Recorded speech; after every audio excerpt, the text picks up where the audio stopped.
지난주에 이어서 오늘 저는 엘리야에게 주셨던 세 사람을 세우라는 사명 중에서 오늘은 북왕국 이스라엘의 왕을 바꾸라는, 지난주에는 아람 왕 베나닷 2세를 하사엘로 바뀐 사건을 봤죠. 오늘은 북왕국 이스라엘의 왕인 요람을 예후로 바꾸는 사건을 보려고 합니다. 어떤 면에서는 이웃 국가에 일어나는 일보다 그를 사용하셔서 이스라엘을 가르치시고 회개하게 하시고 또 그들에게 깨닫게 하시고 그런 매질을 하시는 하나님의 손보다 훨씬 중요한 것이 우리가 하나님 앞에 바로 서 있나, 우리 안에서는 어떤 나라냐 말이죠. 우리가 과연 하나님께서 사랑하실 만한 대상이냐. 오늘 열왕기하 9장 말씀을 읽었는데 1절부터 보면 바로 이 예후라는 왕을 세우기 위하여서 선지자 엘리사가 간 것도 아니고 엘리사의 제자 중에서 청년 선지자 하나를 보내요. 근데 엘리사가 준 미션은 그렇죠. 허리를 동이고 기름병 손에 들고 얼른 길르앗 라못에 가봐라. 거기 가면 예후라는 사람이 있는데 할아버지가 님시, 아버지가 여호사밧, 그 예후를 찾아 들어가서 그를 따로 골방에 데리고 들어가자마자 기름병을 머리에 확 부어버리고 그냥 선언하는 거예요. 여호와의 말씀이 내가 네게 기름 부어서 이스라엘 왕으로 삼는다, 이렇게 하고 문 걸어 잠기고 얼른 도망쳐서 지체하지 말고 돌아와라. 이게 엘리사가 그 제자 혹은 청년 선지자에게 준 미션입니다. 청년이 그 말을 듣고서 갔습니다. 5절에 보니까 그가 거기 길르앗 라못에 가보니까 군대 장관들이 앉아 있는데 그 소년이 거기다 담대하게 하는 말, 장관이여 내가 당신에게 할 말이 있습니다 라고 그랬더니 그 말을 듣고 예후가 우리 여기 장관이 많은데 누구한테 할래? 했더니 장관이여 당신에게입니다 라고 예후를 지목합니다. 예후가 일어나서 집으로 들어갈 때 청년이 그의 머리에 말한 대로 기름을 확 부어버리고서 이스라엘 하나님 여호와의 말씀이 내가 네게 기름을 부어서 여호와의 백성 곧 이스라엘의 왕으로 삼는다 라고 하는 선언을 합니다. 그리고 몇 마디 더 붙이는데 7절에 보면 아합의 집을 쳐라. 지금 우리의 왕이에요. 여호람 혹은 요람이라고 하는 왕, 그 왕은 아합 왕가의 왕이거든요. 그를 치라. 선지자들의 피와 여호와의 종들의 피를 이세벨에게 갚아주리라. 이거는 왕비예요. 이세벨은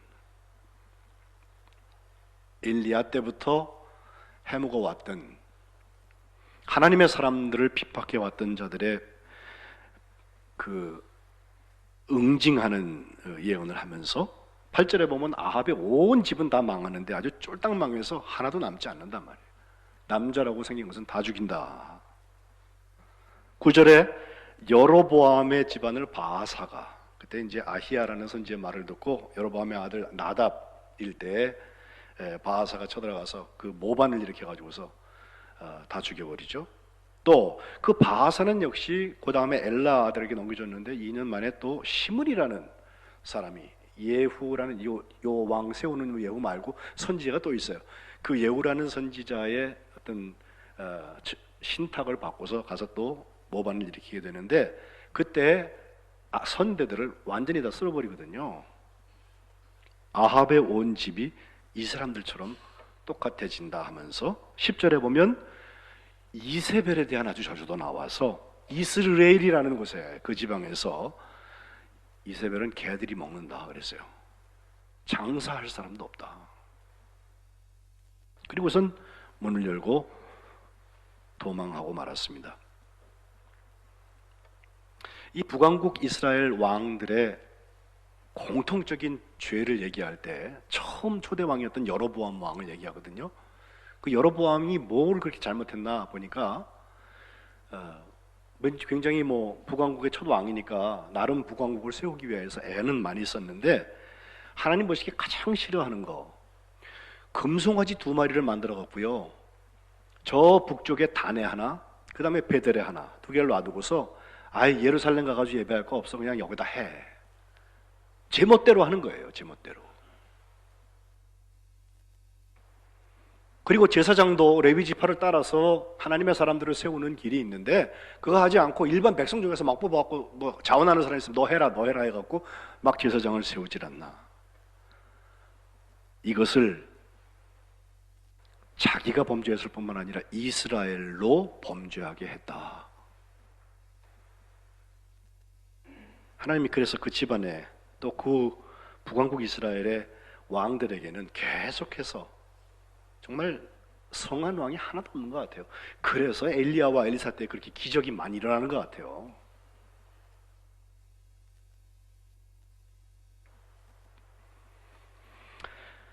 예후가 그 젊은 청년 선지자의 이야기 듣고서 기름 부음 받은 다음에 그는 갚버리고 11절 본문에 보니까 나와서 그의 주인 요람 왕이겠죠. 왕의 신복들에게 이렇게 다다르게 되는데 그 중에 한 사람이 예후한테 묻습니다.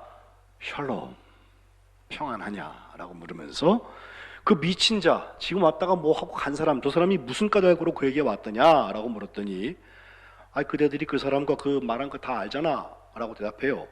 그랬더니 12절에 보면 당치 않은 말이다, 우리한테 좀 말해라 라고 요청을 하게 될 때 12절 하반절에 보면 예후가 분명히 대답합니다.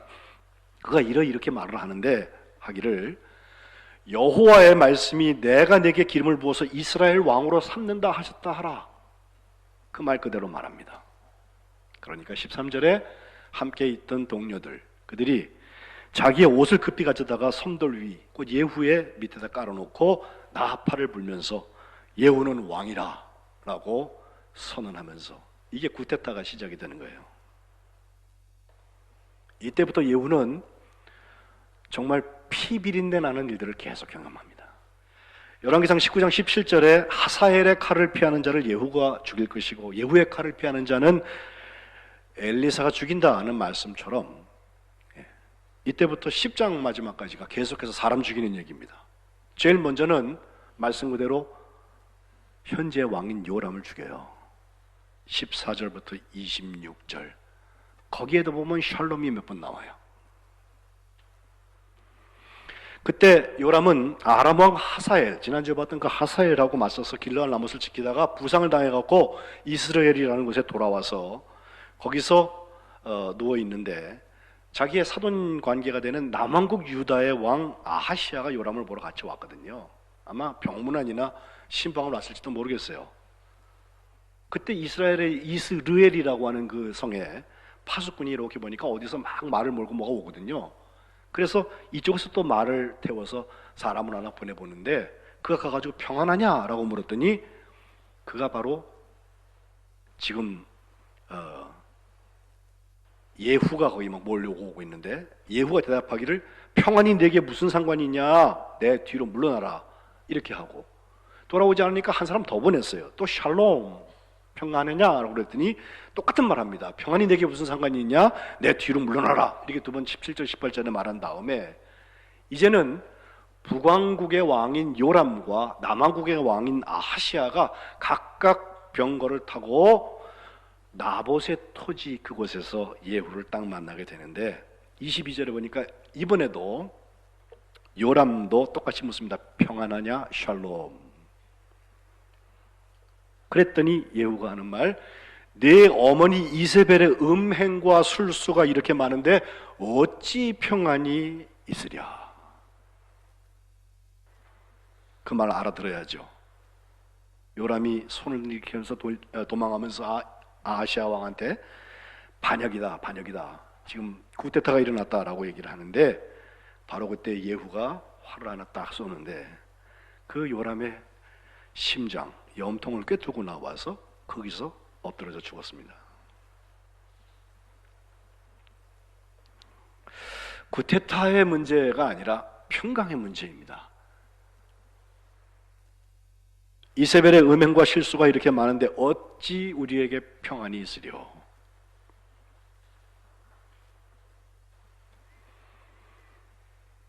예후는 자기 장관인 빅갈에게 요람 왕의 시신을 나봇의 밭에 던지게 합니다. 그리고 27절부터 29절까지 보면 그 몸병 왔던 유다 왕 아하시아, 남왕국 왕이에요. 그 사람까지 쫓아가가지고선 무깃도라는까지 쫓아가서 거기서 그를 죽이고 말죠. 두 왕을 다 죽인 사람이 되었습니다. 그리고는 30절 이후에는 다시 이스라엘로 돌아오는데 여기 이세벨이 거기 있었습니다. 30절에 보면 재미난 표현이 나와요. 예후가 거기 도착했을 때 이세벨이 그 도착했다는 소식을 듣고 눈을 그려요. 여러분 눈 화장하시죠? 네, 눈을 그려, 눈을. 그리고 머리를 꾸미고 창에서 들어오고 있는 예후를 이렇게 바라보다가 들어오니까 주인을 죽인 너 시므리여 라고 말합니다. 이 시므리는 아까 말했던 앞에 있었던 시므리 역할을 한 그 사람, 너 구테타 반역자냐 라고 얘기하면서 샬롬, 평안하냐 또 물습니다. 그러자 예후가 얼굴을 들어서 그 창문을 향하여서 하는 말, 내 편이 될 자가 누구냐 누구냐, 이세벨 옆에 누가 없냐 말이죠 했더니 넷이 두어 명이 그 옆에서 예후를 이렇게 내다보니까 그들을 향하여서 저 여자 내던지라고. 그래갖고 거기서 떨어져 가지고서 피가 담과 말에게 튀었다. 예후는 그 시신을 밟고 들어가서 먹고 마시고서 이 저주받은 여자 장사해라, 찾아서 장사해라.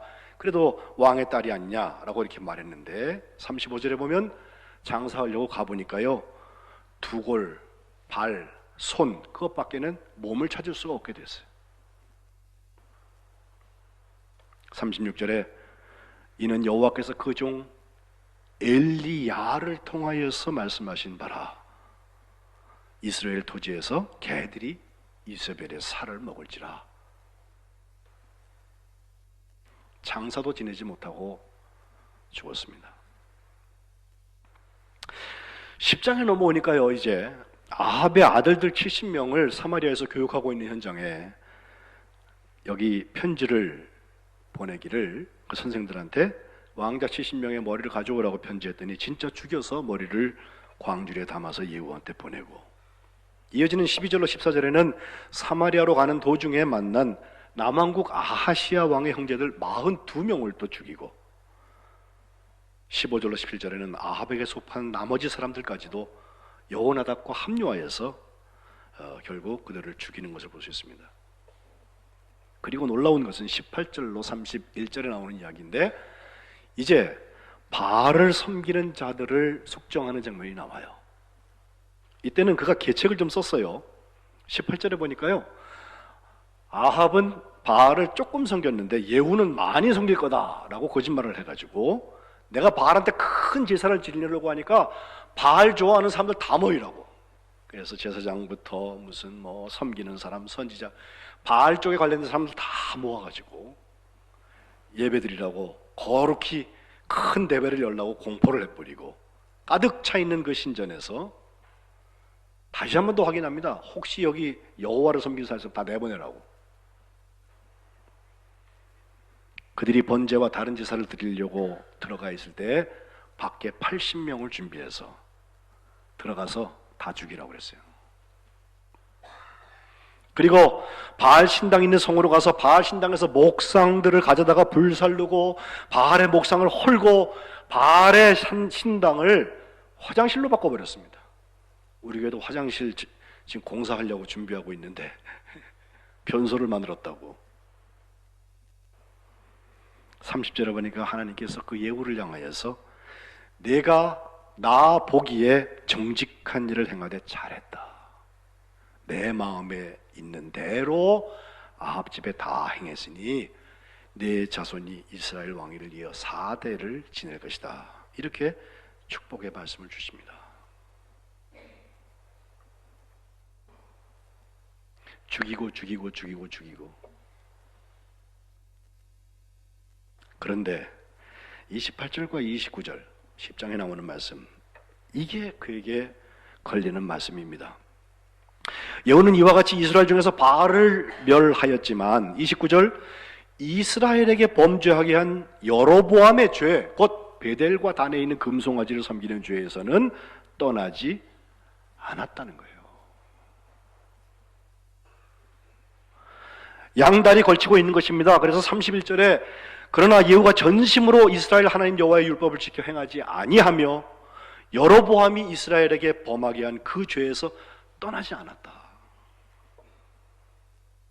28년 동안 사마리아에서 통치하고 죽는데 그가 죽을 때 32절에 보면 하나님께서 이스라엘에서 땅을 잘라내기 시작하시고 바로 지난주에 보았던 아람 왕 하사엘을 통하여서 모든 방면에서 전면전을 시작하고 어려움을 당하게 하셨습니다. 남북 평화 통일 정말 하나님의 샬롬이 우리에게 왔으면 좋겠는데 하는 마음에서 우리가 바꾸어가는 개혁들은 어디쯤 와 있나? 숙정하고 나쁜 건 없애야죠. 그건 틀린 말이 아니에요. 그러나 부정적인 것은 없애는 데서 끝나면 안 돼요. 거기에 긍정적인 것을 세워야 합니다. 하나님의 긍정이 없으면 빈 집에 위험이 따라옵니다. 마태복음 12장에 보면 더러운 귀신이 사람에서 나갔는데 물 없는 곳으로 다니면서 자기가 쉬어야 할 곳을 찾다가 찾지 못하면 야 혹시 내가 왔던 그 집으로 돌아가 볼까? 가보니까 집이 비어있고 청소가 잘 되고 수리가 되어 있으니까 45절 이에 가가지고 저보다 더 악한 귀신 7을 데리고 들어가서 거기 거하면 결론입니다. 그 사람의 나중 형편이 전보다 더욱 심하게 되느니라. 주님 하신 말씀, 이 악한 세대가 또한 이렇게 된다. 피는 피를 부릅니다. 개혁은 죽이고 끝내는 것이 아닙니다. 결국 살리는 것이 있어야 합니다. 여기 우리의 소망의 자리가 있습니다.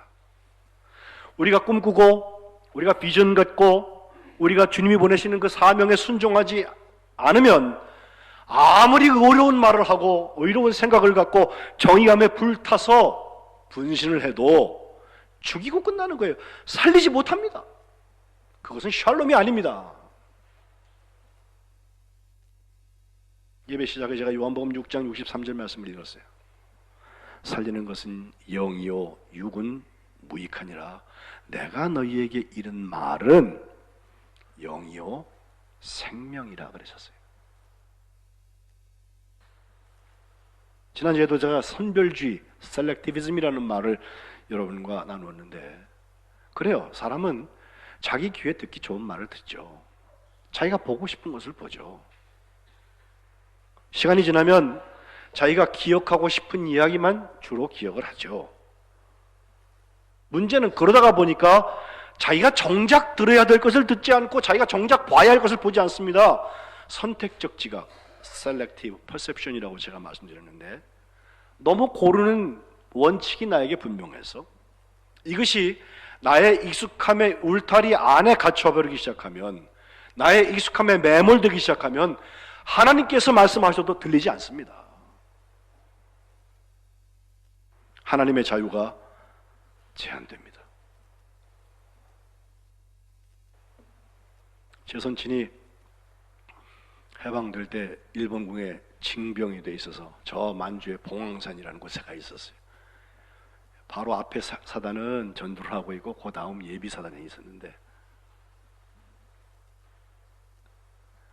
제 손친은 8월 15일 날 해방된 걸 몰랐어요. 그리고도 한 주 정도를 더 지냈어요.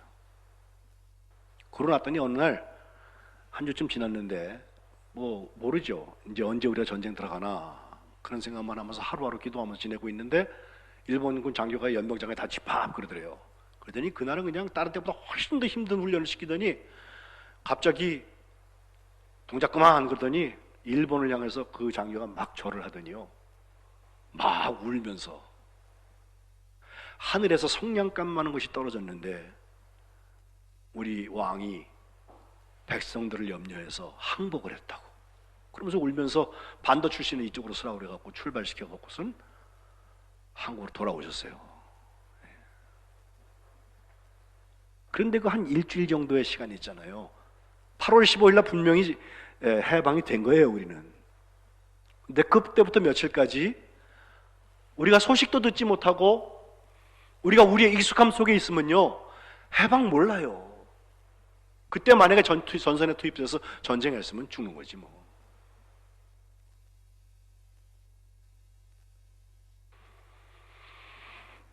내가 익숙하지 않은 정보를 들었을 때 그게 설사 사실이라 할지라도 내 생각을 고치려고 하거나 받아들이려고 하지 않는 것, 이걸 confirmation bias라고 확증 편향, 확증 편견이라는 말을 씁니다.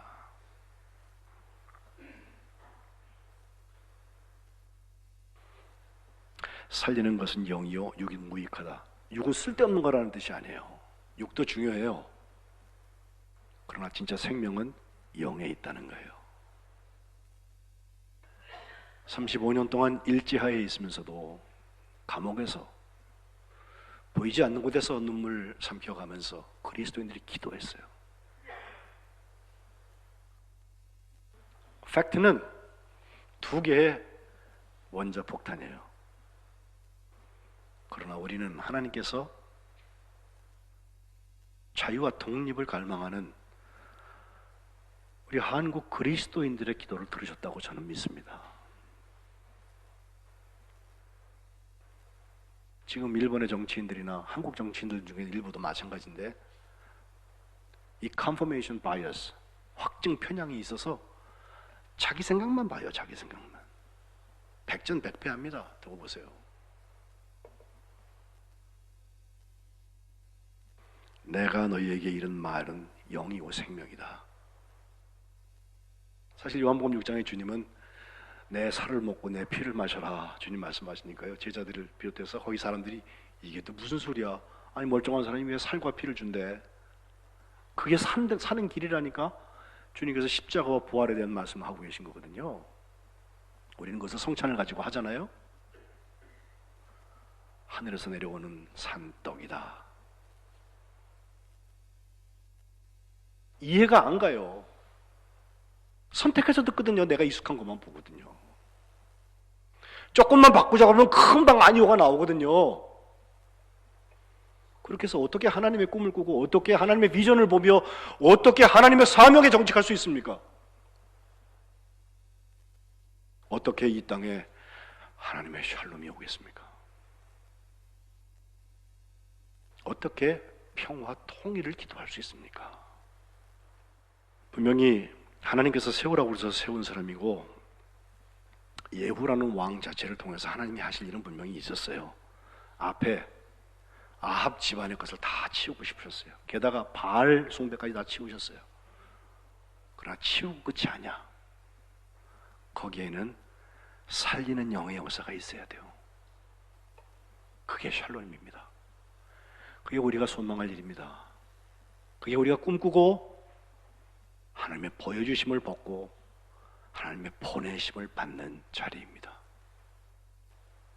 우리 성민교회와 우리 한반도와 하나님의 사람들이 이런 샬롬을 소망하시기를 주님의 이름으로 축복합니다. 기도하겠습니다. 하나님,